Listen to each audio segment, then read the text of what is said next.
नमस्कार, मी बालाजी जगतकर. आपण पाहत आहात एक्सक्लुझिव्ह न्यूज 24. बीड शहर बचाव मंचने वाचला नगर परिषदेच्या नाकर्तेपणाचा पाडा. बीड शहरातील काय नागरिक समस्या आहेत याची पोलखोल केली आहे बीड शहरातील काही महत्त्वपूर्ण व्यक्तींनी. ऐकूयात त्यांची प्रतिक्रिया. लगभग 1 महिन्यापूर्वी सर्वांनी एकत्र येऊन बीड शहर मंचाची प्रथम बैठक घेतली होती आणि प्रथम बैठकीमध्ये आमच्या सर्वांच्या समोर एकच विषय होता की बीड शहरातील लोकांची गैरसोय. बीड शहरातील जे लोक आहेत, नागरिक आहेत, यांच्या मूलभूत सुविधा, स्वच्छता, रस्ते, नाल्या, आता रस्त्यावरची मोकाट जनावरं, या सगळ्या बाबतीमध्ये नगरपालिका ही अकार्यक्षम आणि पूर्ण जाणीवपूर्वक दुर्लक्ष करीत आहे. अशा पद्धतीचं जेव्हा आम्हाला चित्र दिसत होतं तेव्हा आम्ही सगळ्यांनी एकत्र येऊन हा विचार केला की आपल्याला बीड बचाव मंच सारखी एक समिती स्थापन केली पाहिजे आणि त्या समितीच्या माध्यमातून आपण कार्य केलं पाहिजे आणि बीड शहरातील नागरिकांचे प्रश्न आपण सोडवण्यासाठी मदत केली पाहिजे. या माध्यमातून आम्ही गेल्या काही दिवसापासून बीड शहरातील लोकांचे स्वच्छतेचे प्रश्न किंवा सफाईचे प्रश्न सोडवण्याचा प्रयत्न आमचा चालू आहे. नाव सांगा. मी बीड शहर बचाव समिती मंचाचा मी बीड शहर बचाव मंचाच्या निमंत्रक पदावर समन्वय समितीमध्ये काम करतो. माझं नाव नितीन जायब आहे. मी नगर रोडला राहतो. काय सांगाल, आज आपण बीड शहर बचाव मंचची स्थापना केली आहे. बीड शहर बचाव मंचाच्या वतीने आम्ही सर्वांनी मिळून आमचे सर्व सदस्यांनी मिळून 28 तारखेला जिल्हाधिकाऱ्यांना एक आम्ही निवेदन दिलं होतं. बीड शहरातील नागरिकांच्या मागण्या, मूलभूत सुविधा याविषयी झालेली गैरसोय या सर्वांविषयी आम्ही त्यांना जाणीव करून दिली होती आणि बीड शहरातील मुख्याधिकारी जे आहेत, CO नीता अंधारे असतील किंवा काय, त्या अकार्यक्षम आहेत आणि त्या कुठल्याही गोष्टीमध्ये लक्ष देत नाहीत हे त्यांना आम्ही जाणीवपूर्वक सांगितलं होतं आणि त्यांची तात्काळ बदली करा आणि त्या जागेवर आम्हाला एक सक्षम अधिकारी बीड शहराला द्या जो लोकांचा विश्वास संपादन करील आणि काम करील, अशी एक आमची त्याच्यामध्ये प्रामुख्याने मागणी होती. बीड शहर बचाव मंचाच्या या सगळ्या दणक्यामुळं बीड शहराची नगरपालिका किंवा बीड शहरातली संबंधित यंत्रणा आज थोडीफार 1-2 दिवसापासून रस्त्यावर उतरल्यासारखी दिसतीये आणि जे कोणी लोक उतरलेत त्यांनाही मला सांगायचंय की बीड शहराच्या विकासाचा अनुशेष फार मोठा आहे. तर त्यांनी 4-2 ठिकाणी जाऊन कचरा उचलल्यामुळं आणि तिथं एक 4-2 फोटो काढून सोशल मीडियावर शेअर केल्यामुळं बीड शहराचा विकास होणार नाही. तर याच्यासाठी फार मोठं मंथन परत एकदा करावं लागेल. बीड शहरातून जो काही महसूल घेतला जातो त्या महसुलाचा नेमका विनियोग कसा केला जातो हे जनतेसमोर यायला पाहिजे. त्याचाही हिशोब जनतेला त्यांनी द्यायला पाहिजे. फक्त फोटो सेशन केल्याने आणि 10-5 फोटो काढून ते मीडियामध्ये दिल्याने बीड शहराचा विकास होत नाही आणि हे सगळं थांबवलं पाहिजे. आणखी खूप मोठे प्रश्न आहेत, प्रलंबित प्रश्न आहेत, ते सगळे प्रश्न सोडवले पाहिजेत. आपल्याकडं कोरोना काळामध्ये कोविड पिरियडमध्ये जो काही घरपट्टी आणि जी काही नळपट्टी आकारली होती ती जनतेला माफ करावी अशी एक जनतेतून मागणी आहे. त्यानंतर शिक्षण करासारखे अवाजवी कर माफ करावेत, थांबवावेत ही एक मागणी आहे. आणि तुम्ही नळपट्टी जी आकारता ती सुद्धा ज्या पद्धतीने तुम्ही पाणी पुरवठा करता त्या आकारमानातच ती आकारल्या जावी अशी एक जनतेतून मागणी आहे. अशी एक जनतेची लुटाई थांबली पाहिजे. आणि जो काही महसूल जमा होतो तुमच्याकडे त्या महसुलाचाही तुम्ही काय करता याचा हिशोब तुम्ही सांगितला पाहिजे. याचा विनियोग कसा करता तेही जनतेला कळायला पाहिजे. या सगळ्या जिम्मेदाऱ्या रस्त्यावर जे उतरले त्यांनी स्वीकाराव्यात. जसं आज त्यांनी रस्त्यावर उतरून कचरा साफ केला आणि जिम्मेदारी स्वीकारली, तसंच त्यांनी याही गोष्टींची आणि विकासाचा अनुशेष भरून काढायचा किंवा कसा अनुशेष निर्माण झाला हे सगळं जनतेला उत्तर द्यायची ती त्यांनी जिम्मेदारी स्वीकारावी. मी माजी सैनिक अशोक येडे, बीड जिल्हा विकास मंच याचा सचिवचं काम बघतोय. आपण सर्व टीम आज बीडच्या शहर बचाव मंचाच्या वतीनं आज इथं जी पत्रकार परिषद आज देत आहोत. बीडमध्ये असे खूप काही विषय आहेत, परंतु आत्ताच पाठीमागे बीड शहरामध्ये छत्रपती शिवाजी महाराजांसारखा जो वर्दळलेला चौक आहे, अशा ठिकाणी जवळपास 20 ते 25 जनावर मोकाट फिरतायत. आणि छत्रपती शिवाजी महाराज चौक असेल, बार्शी नाका असेल, डॉक्टर बाबासाहेब आंबेडकर पुतळा असेल, असा शहरातला असला कोणताही भाग आहे की जिथे मोकाट जनावर असतील, गाय असतील, बैल असतील किंवा कुत्रे असतील, असा या वंचित राहिलेला नाही. हे निवेदन घेऊन आम्ही नगरपालिकेमध्ये गेलो. शिव तर आम्हाला त्या खुर्चीवर ते भेटल्या नाही, परंतु जे त्यांचे सहकारी आहेत कदम साहेब, ते भेटले आणि त्यांनी मला सांगितलं की बाबा आम्ही जनावरांच्या विषयी ज्यावेळेस आम्ही चर्चा केली तर आम्ही गाय पकडली आणि गाय ही आमच्याकडून मिळाली आणि आमच्याकडून भरपाई मागितली. तर ह्यांना जो स्वच्छतेसाठी आणि आरोग्यासाठी जो जनावरांसाठी जो कर दिला जातो याचा उपयोग कुठं काय? यांची जर जनावर पशु पकडले तर मालकाकडून दंड वसूल करायला पाहिजे. तो दंड यांनी का वसूल नाही केला याचे देखील आम्हाला त्यांनी उत्तर दिलं नाही. आम्ही यांना अल्टिमेटम दिलं होतं, जर यांनी आम्हाला 8 दिवसामध्ये जर ही जनावरांचा बंदोबस्त केला नाही तर आम्ही ही सर्व जनावर नगरपालिकेमध्ये कोंडू. पण अद्यापही या जनावरांची कसली कारवाई झालेली नाही. आम्ही येणाऱ्या काळामध्ये नक्कीच हे जनावर आणि कुत्रे यांच्या नगरपालिकेमध्ये घुसल्यावर राहणार. मी सुधीर देशमुख, बीड शहर बचाव समितीचा एक सदस्य म्हणून मी माझी मनोगत मांडत आहे. बीड शहरामध्ये खूप दिवसापासून रस्तेच झालेले नाहीत आणि जे रस्ते आहेत ते रस्ते एवढे खराब आहेत की तिथून पायी चालणं सुद्धा मुश्किल आहे. उदाहरणार्थ शिवाजी पुतळ्यापासून कारंजापर्यंत जाईपर्यंत नगरपालिकेच्या समोरचा रस्ता, दुसरा रस्ता राज हॉटेलपासून जालना रोडपासून भाजी मंडईत जायला जो रस्ता आहे तो कित्येक वर्ष झालं केलेलाच नाहीये. तिथं वाचनालय आहे, तिथं स्वातंत्र्य सैनिक भवनही आहे आणि येणारे जाणारे जास्तीत जास्त लोक तिथूनच भाजीला घेऊन जायला येतात किंवा विकायला येतात. त्यांना बसायलाही जागा नाही. दुसरी गोष्ट, जालना रोड पासून मसरत नगर मार्गे स्मशानभूमीला जायला एवढा खराब रस्ता आहे की ती डेड बॉडी घेऊन जाताना गाडीमध्ये नेली तरी ती रस्त्यामुळे पडण्याची शक्यता जास्त आहे. खांद्यावर तर नेणं मुश्किलच आहे. आणि हे जर व्यवस्थित नसेल तर बीडमध्ये राहून उपयोग काय लोकांचा? नाल्या, कित्येक ठिकाणी नाल्या काढलेल्याच नाहीत. सगळा पाऊस पडू न पडू नळाला आलेलं पाणी एकदा नाल्यामध्ये गेलं ते सगळं रस्त्यावर पाणी येतं. सगळे घाम इथून तिथून वास सुटलेला आहे. कचराही उचलल्या जात नाही, नाल्याही काढलेल्या जात नाहीत. इव्हन कचरा गाडी जी येत पाहिजे 1 दिवसाआड यायला कमीत कमी तशी तर रोजच यायला पाहिजे, पण 1 दिवसाआडही येत नाही. आणि ती न आल्यामुळं लोक घरातील कचरा 2-2 दिवस साचवून ठेवतात आणि रस्त्यावर आणून टाकतात. तो न्यायला नगरपालिका तयार होत नाही. आणि ही जर परिस्थिती असेल तर तिथं त्या कचऱ्याच्या भोवती कुत्री मोकाट, जनावर मोकाट सगळेच तिथं जगत येणारं जाणारं लहान लेकरू जर असेल किंवा म्हातारा असेल त्याच्या बाबतीत धावतात. म्हणजे ते जर असं होत असेल तर उपयोग काय त्याचा? आणि बीडमध्ये जिथं जिथं पायी सिमेंट रोड झालेले तर पहिला रोड दुसऱ्या रोडला अप्रोच होत असताना एवढे तिथं खड्डे खालीवर, पहिला उंच असेल दुसरा खाली, नाही तर दुसरा उंच असेल पहिला खाली. शिवाजी पुतळ्यापाशी पहा, साठे पुतळ्यापाशी पहा, राजीव गांधी चौकात पहा, आंबेडकर चौकात पहा. मग हे जर रस्ता बनवताना ते इंजिनियर कसं लक्ष देतात, काय काम करतात? आणि प्रत्येकाच्या गाड्या तिथं आढळल्याशिवाय राहत नाहीत.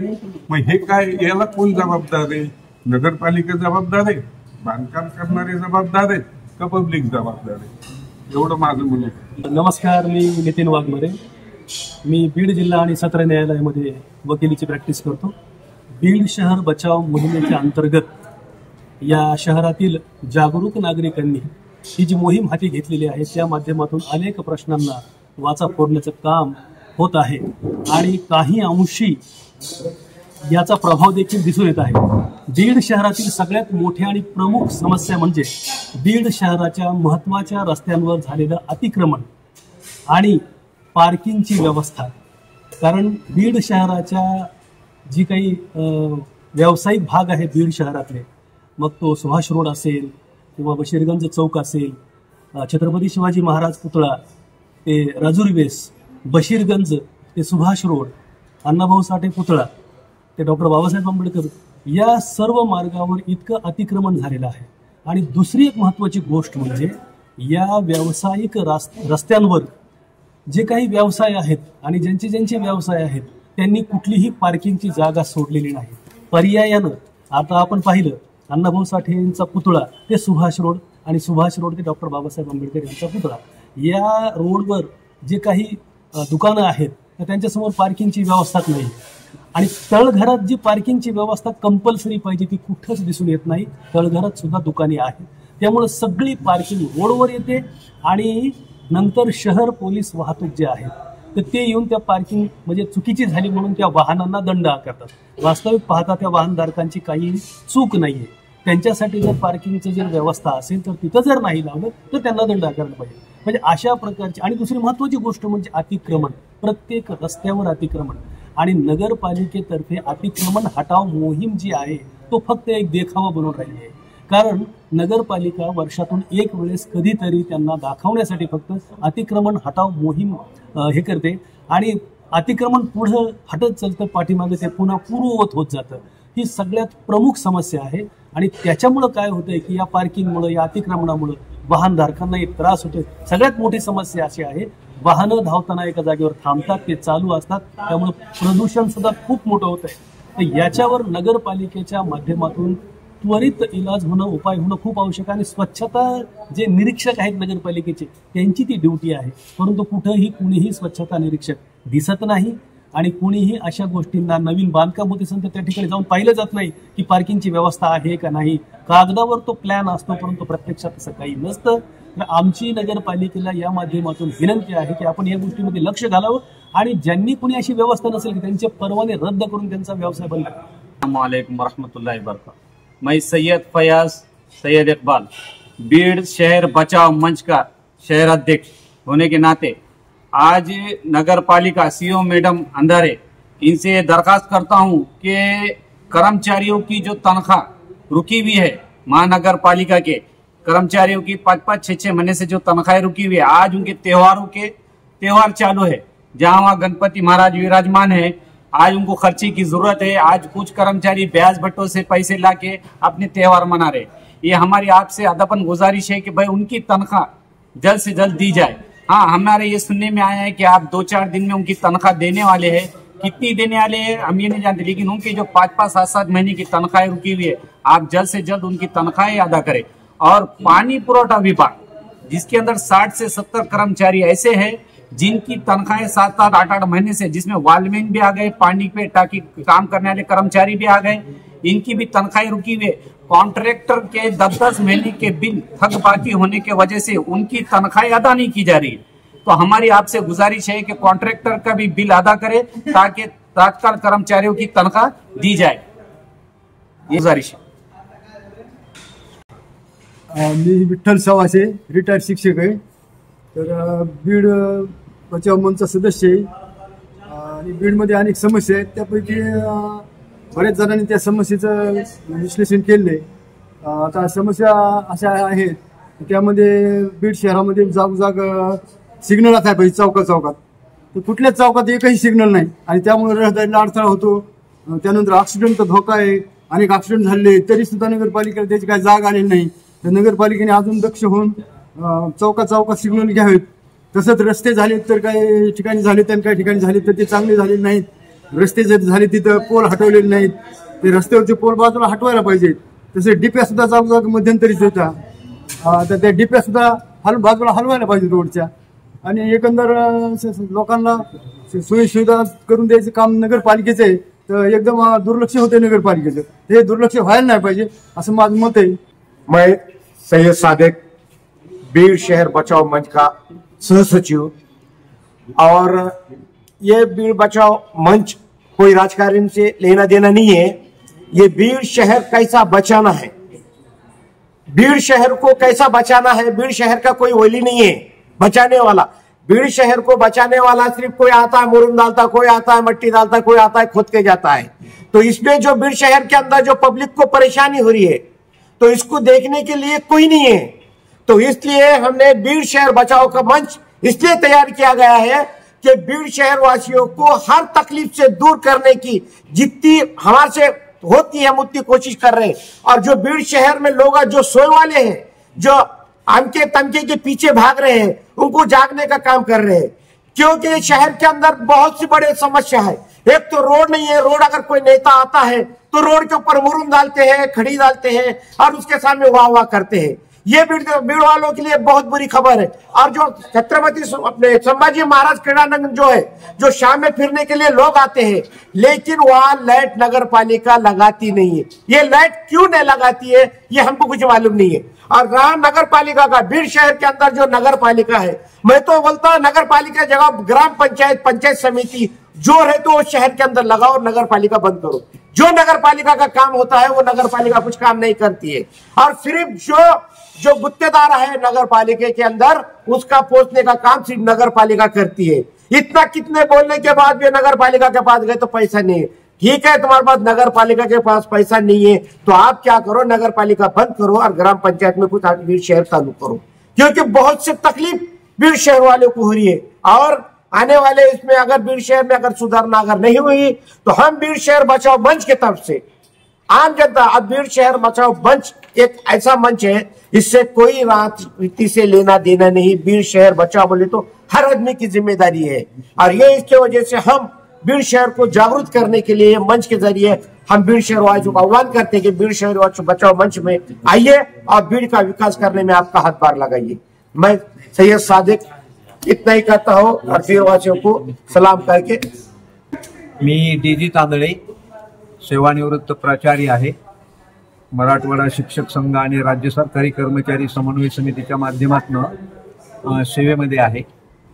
वर्तमान बीड शहर बचाव मंचाची या तरुण सामाजिक कार्यकर्त्यांनी दखल घेऊन शहरातील समस्या सोडवण्यासाठीचा जो मंच उभा केलेला आहे, त्यामध्ये त्यांनी मला मंचाचा प्रमुख सल्लागार म्हणून काम करण्याची विनंती केली। त्याप्रमाणे मी काम करत आहे।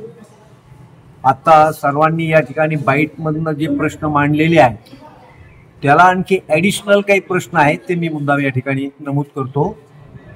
शहरामध्ये नगरपालिकेने किंवा विकासकांनी जे काही कदाचित चुकून का होईना, कारण ते काही आपल्याकडे सिटी सर्वे नावाचं कार्यालय कार्यरत आहे असं काही कोणी कुणाला जाणवत नाही, परंतु जर कुठे काही ओपन स्पेस असतील तर त्या ठिकाणी त्या नागरी वसाहतीमध्ये योग्य असं उद्यान उभा राहावं, ज्याचा फायदा सर्वांना होईल, विशेषतः लहान मुलांना, ज्येष्ठ नागरिकांना वगैरे।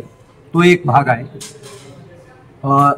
रस्त्याच्या बाजूनं अगदी कॉलनी असेल, स्ट्रीट रोड असतील, त्या ठिकाणी वृक्षारोपण करावं। रोपण केलेल्या वनस्पतींचं जतन, संवर्धन, वन संरक्षण करावं, जेणेकरून शहराचं पर्यावरण हे व्यवस्थित राहील। नागरिकांचं आरोग्य पर्यावरणावर देखील खूप अवलंबून असतं।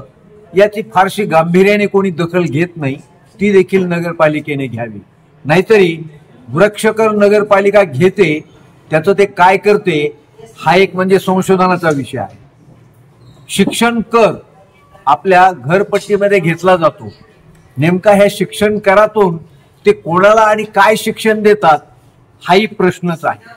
त्यामुळं या बाबतीतही त्यांनी जबाबदारीने आम्हाला नमूद करून सांगावं की यासाठी आम्ही शिक्षण कर घेत आहोत, अन्यथा तो नागरिकांकडून वसूल करणं बंद करावं।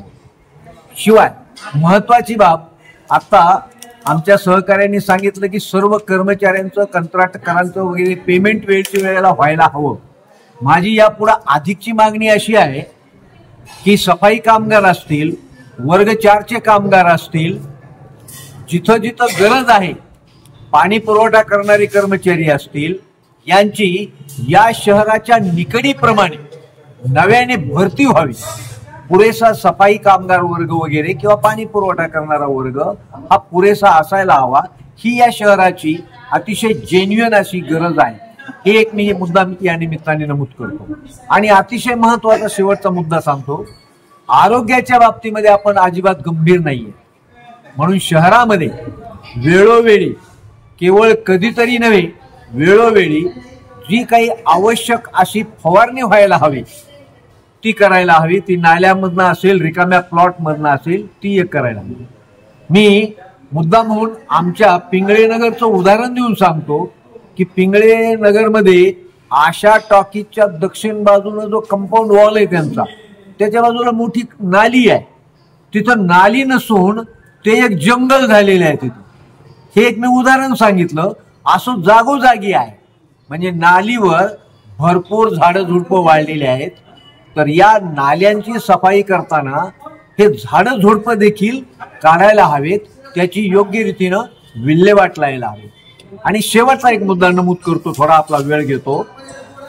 रस्त्याची दुरुस्ती करत असताना आपल्याकडे रस्त्यावर त्यांचं जे काही तयार कॉन्क्रीट आहे, जे काही म्हणजे दर्जेदार तर नसतंच, परंतु ते कॉन्क्रीट आणून टाकतात. म्हणजे रस्ता जो खराब आहे तो खाली जशाच तसा राहतो आणि वर फक्त ते मुलामा देतात, म्हणजे मलमपट्टी केल्यासारखं. तसं न करता त्या रस्त्याची जी खराबी आहे ती खोदून काढली पाहिजे. तो रस्ता खोदून उकरला पाहिजे आणि ते मटेरियल उचलून घेऊन जायला पाहिजे. म्हणजे रस्त्याची उंची वाढणार नाही. रस्त्याची उंची वाढल्यामुळं घरं खाली जात आहेत. त्या घरामधल्या सेप्टिक टँकचं जे काही ड्रेनेज आहे ते घरातच राहतंय. म्हणून रस्त्याची उंची वाढणार नाही याची देखील प्रत्येक रस्ता दुरुस्तीच्या वेळेला नगरपालिकेने अतिशय गंभीरपणे दखल घ्यायला हवी. आणि हे रस्ता दुरुस्ती करत असताना रस्त्याचं खोदकाम काढून उचलून घेऊन जाणं हे बजेटमध्ये तरतुदीत असतं. माझा स्वतःचा पुतण्या भाऊ इंजिनियर आहे, त्यांनी मला हे सांगितलेलं आहे. म्हणून या काही विशिष्ट मागण्या आहेत. अगदी सारांश करतो, समाप्त करतो. शहराचं आरोग्य असेल, रस्त्याची सुविधा असेल, वृक्षारोपण असेल, शिक्षण असेल, प्रामुख्याने नाल्यांची सफाई असेल आणि पाणी जे तुम्ही 2 महिन्यात 3दा देताय, 2 महिन्यात 3दा पाणी देताय, यामध्ये दुरुस्ती करा. माझं तर असं म्हणणं आहे की मी या बीड शहरात 1970च्या दशकापासून राहतोय. दिवसाला 2दा पाणी येत होतं. आता असं सांगितलं जातं की शहर खूप मोठं झालंय. अहो, तेवढंच त्यांच्याकडं तुमच्याकडे पाण्याचा पुरवठा देखील मोठा झालाय ना. खूप मोठ्या डॅमचं तुमच्याकडे पाणी येतंय. हे तुम्ही करायला हवं. दर दिवशी पाणी द्या. फक्त 10च मिनिट द्या, पण दररोज पाणी द्या.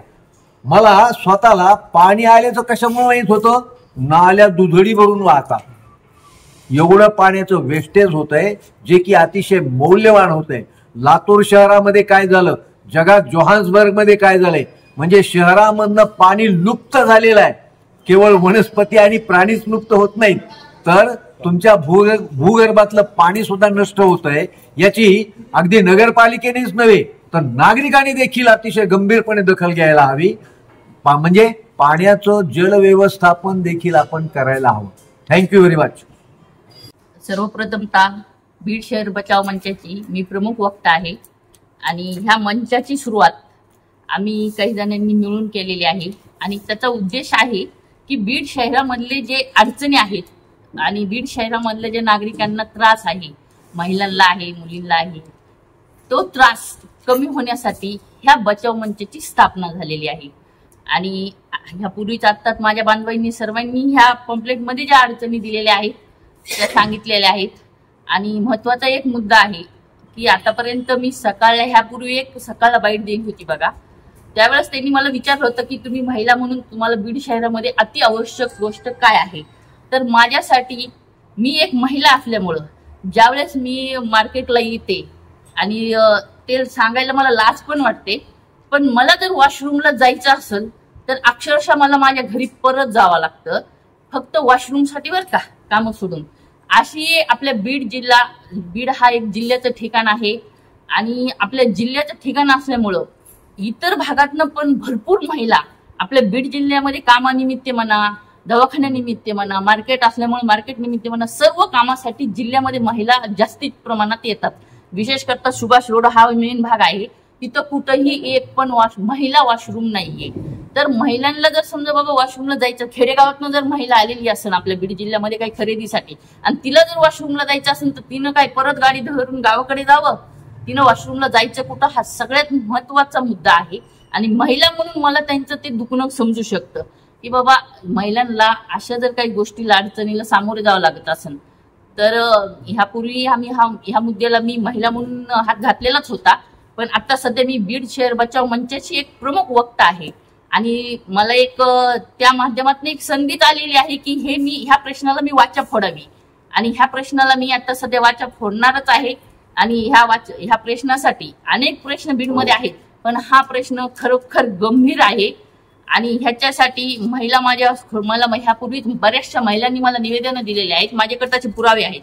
त्या महिलांनी मला सांगितलेले आहे की ताई साहेब तुम्ही जर पुढे चालत असणार तर ह्या प्रश्नासाठी आम्ही तुमच्या सोबत आहोत। आणि आम्ही आता जे घरोघरी या सर्वच माझ्या बांधवांनी, नितीन जायबाई सर असतील, आमचे अशोक येडे असतील, समोर बसलेले माझे सर्वच बांधव आहेत, हे सर्वांनी हे पॉम्पलेट घरोघरी पोहोचण्याचं काम केलंय। घरोघरी इतके ह्यांना फोन येत आहेत की बाबा आमच्या ह्या अशा अडचणी आहेत, आमचं असं आहे, आमचं नाली नाही, कचरा नाही। आम्ही जे मध्ये कलेक्टर साहेबांना एक निवेदन दिलं होतं बीड मंचाच्या बचाव मंचाच्या तर्फे, त्याचा थोडासा का होईना कुठंतरी परिणाम म्हणून कचऱ्याच्या गाड्या चालू झालेल्या आहेत बघा। कुठे कुठे कचरा कुंड्या वगैरे ते स्वच्छता करण्याचं काम चालू आहे। आणि आमचं एक यश आम्ही त्याला म्हणू की आम्ही हे मंच स्थापन केला आणि त्या मंचाच्या माध्यमातून आम्ही जे काम करायला सुरुवात केली तर त्या सुरुवातीला आम्हाला ह्या ज्या कचऱ्याच्या गाड्या चालू झाल्या ह्याचं यश बीड बचाव मंचालाच जाते। आणि मला खूप अभिमान वाटतो की आम्ही हे काम करतोय त्याला कुठं ना कुठं तरी प्रतिसाद भेटतोय। आणि प्रतिसाद म्हणण्यापेक्षा इतका तीव्र साध आहे की लोक इतक्या तीव्रतेने आम्हाला आवाज देतात की आमच्या गल्लीमध्ये हा प्रश्न आहे, आमच्या गल्लीमध्ये तो प्रश्न आहे आणि अहोरात्र फोन करतात आम्हाला। आम्ही जो ग्रुप बनवलाय त्याच्यात जवळजवळ 2 ते 3 हजार लोकांनी आम्हाला साथ दिलेली आहे। आणि आता सध्या इथे सर्वांनी जे बोलले आहे तर ते तर मुद्दे झालेच आहेत, पण आणखी एक ह्या सर्व मुद्द्यावर जर नगरपालिकांनी जर लक्ष दिलं नाही, आता नगरपालिका म्हणण्यापेक्षा आता तिथं नगरसेवक नाहीयेत, नगर अध्यक्ष नाहीयेत, आता तिथं फक्त सरकारी प्रशासकीय अधिकारी आहेत आणि त्या आदरणीय नीता अंधारे मॅडम आहेत। मी आणि परत एकदा त्यांना माझ्या प्रेमाच्या भाषेत विनंती करते, तुम्ही बीड जिल्ह्याच्या कामाकडे लक्ष द्यावे। ज्यावेळेस त्यांना कुणी निवेदन द्यायला जातं त्यावेळेस त्या सरळ असं करतात, माझ्या हातात काहीच नाहीये। मग हातात कुणाचे आहे, तू कोणाची कटपुतली आहेस ते तरी आम्हाला सांग, तुझा रिमोट कंट्रोल कोणाकडे आहे ते आम्हाला सांग, म्हणजे आम्ही त्या रिमोट कंट्रोलचे बटन दाबायला चालू करू। जर तुझ्या हातात नाहीये तर आहे कोणाच्या हातात, हा प्रश्न आम्हाला पण पडतो। ज्या नगरपालिकाच्या शिओ आहेत त्या सरळ जर निवेदन घेऊन गेल्याच्या नंतर स्पष्टपणे आम्हाला बोलतात की माझ्या हातात काहीच नाहीये। मग हातात कुणाच्या आहे हे त्यांनी आम्हाला स्पष्टपणे सांगावे आणि आम्हाला पण कळन की ही रिमोट कंट्रोलची भावली तर कुणी आणून बसवलेली आहे आणि ती कुणाच्या म्हणण्यावर उड्या मारते। एवढंच आमचं एक म्हणणं आहे। आणि तुमच्या माध्यमातून आणि ह्या पत्रकार बांधवांच्या माध्यमातून जे आम्हाला सपोर्ट करत आहेत या सर्वच पत्रकार बांधवांच्या माध्यमातून आम्ही जर हे आमच्या प्रश्नाला वाचा फुटली नाही किंवा आमचे प्रश्न सोडवले गेले नाही, आमच्या म्हणण्यापेक्षा बीड शहरातल्या जनतेचे, आमचे वैयक्तिक कोणतेच प्रश्न नाहीयेत, आम्हाला काहीच गरज नाहीये, गरज आहे ते बीड शहरातील जनतेला। आणि त्याच अनुषंगाने आम्ही सर्व मिळून माझा बीड शहर बचाव मंच जेवढ्या बॉडीमध्ये जेवढे लोक आहेत ते सर्व मिळून अंधारे मॅडमला एक निवेदन करतो, विनंती करतो, आदरयुक्त विनंती आहे, जर हे प्रश्न मार्गी लागले नाही तर आम्ही जन आंदोलन करू। आणि ते आंदोलन इतकं तीव्र असेल आणि त्याचे इतके तीव्र प्रतिसाद असतील मॅडम, ह्यापूर्वी तुम्ही परत बीड जिल्ह्यात परत जर बदली होऊन आलात ना तर म्हणतात नको मला बीड जिल्हा नको।